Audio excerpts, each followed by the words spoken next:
इस बीच एक और बड़ी खबर आपको बता दें, जमशेदपुर पश्चिम विधानसभा सीट से चुनाव जीतकर हेमंत सोरेन की कैबिनेट में स्वास्थ्य मंत्री बनने वाले बन्ना गुप्ता की मुश्किलें इस बार बढ़ सकती हैं। एक और सरयू राय उनके खिलाफ चुनावी मैदान में है और दूसरी ओर असदुद्दीन ओवैसी की पार्टी AIMIM ने बाबर खान को अपना प्रत्याशी बनाया है। जमशेदपुर पश्चिमी विधानसभा क्षेत्र में ही मानगो का इलाका आता है, जहां मुस्लिमों की बड़ी आबादी है। अगर बाबर खान ने मुस्लिम वोट में सेंध लगा दी तो कांग्रेस पार्टी के उम्मीदवार बन्ना गुप्ता का खेल खराब हो सकता है।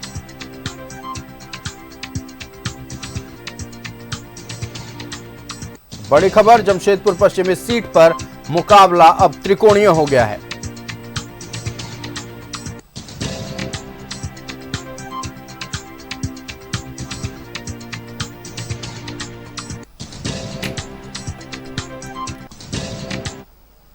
तो जैसे जैसे विधानसभा चुनाव नजदीक आ रहा है, कई सीटों पर मुकाबला त्रिकोणीय होता नजर आ रहा है। अब खास करके अगर हम जमशेदपुर पश्चिमी की बात कर लें, फिलहाल जो सिटिंग विधायक हैं, कैबिनेट में मंत्री हैं बन्ना गुप्ता, और अब सरयू राय जो कि JDU की टिकट पर चुनाव लड़ेंगे। लेकिन इस बीच एक खबर आई कि AIMIM के प्रत्याशी बाबर खान भी उसी सीट से चुनाव लड़ेंगे। पूरी जानकारी के साथ संवाददाता प्रभात हमारे साथ लाइव जुड़ रहे हैं। प्रभात, मुकाबला त्रिकोणीय हो रहा है जमशेदपुर पश्चिमी सीट पर, लेकिन मुश्किलें बन्ना गुप्ता के लिए बढ़ सकती हैं। क्या है जानकारी और मुश्किलें कैसे बढ़ सकती है, बताएं दर्शकों को।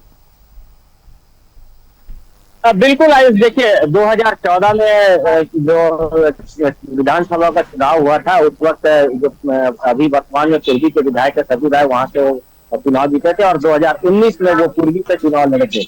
लेकिन इस बार वो एनडीए गठबंधन से चुनाव लड़ रहे हैं। पश्चिम विधानसभा से एनडीए गठबंधन ने अपना उम्मीदवार बनाया। वहीं अगर हम बात करें तो बाबर खान को AIMIM ने टिकट दिया है, तो ये मुकाबला पश्चिम का जो होगा रोचक हो जाएगा, क्योंकि वर्तमान में बन्ना गुप्ता वहां से विधायक है और निश्चित तौर पर जो मानगो का क्षेत्र है वो बड़ा मुस्लिम इलाका आता है और कहीं ना कहीं मुस्लिम इलाके में जो बाबर खान जो झारखंड मुक्ति मोर्चा में थे और वो झारखंड मुक्ति मोर्चा छोड़ के AIMIM में शामिल हुए और उनको वहां से पार्टी में उम्मीदवार बनाया, तो थोड़ा खेल जरूर बिगड़ सकता है, क्योंकि मुस्लिम बहुल इलाका है, मुस्लिम की आबादी ज्यादा है। और ये अमूमन ये देखा गया है कि जब भी पश्चिम विधानसभा का चुनाव हुआ है पश्चिम विधानसभा में, तो जब भी कांग्रेस पार्टी की जीत हुई तो मानगो बहुत बड़ा फैक्टर रहा है, क्योंकि मानगो से एक बड़ा तबका जो है वो कांग्रेस को वोट करता आ रहा था। लेकिन इस बार कहीं ना कहीं वोट बढ़ता हुआ नजर आएगा, क्योंकि तीसरे मोर्चे के तौर पर अगर हम बात करें तो एनडीए गठबंधन के साथ में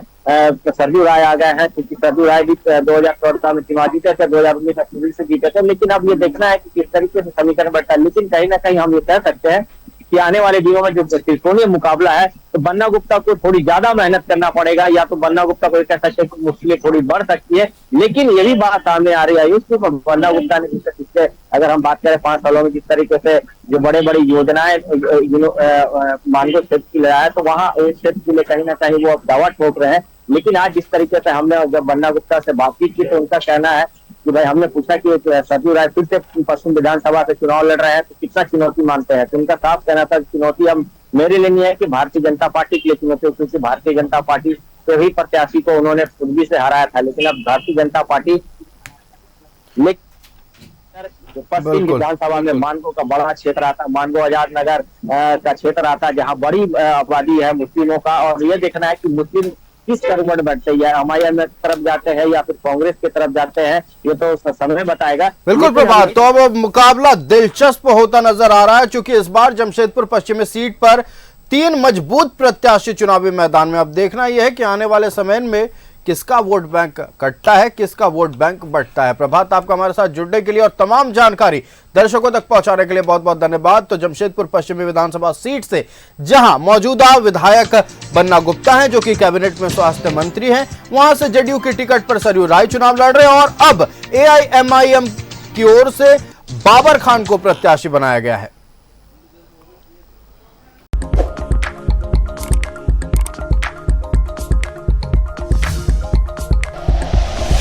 like and share videos, subscribe करें हमारा चैनल और प्रेस करें बेल आइकॉन। न्यूज़ 11 भारत, सच है तो दिखेगा।